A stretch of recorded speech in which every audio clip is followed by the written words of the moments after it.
Hello everyone.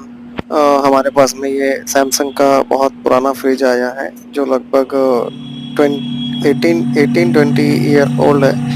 इसके fan में जो साउंड आ रहा है ये इसकी फैन से आ रहा था। इनको समझ में नहीं आ रहा था कि कहाँ से आ रहा है, बट जब हमने फैन का कवर निकाल के देखे तो ये फैन का ही आवाज था। एक्चुअल में ये फैन के बुश खराब हो गए। रिपेयर का कोई चांस नहीं।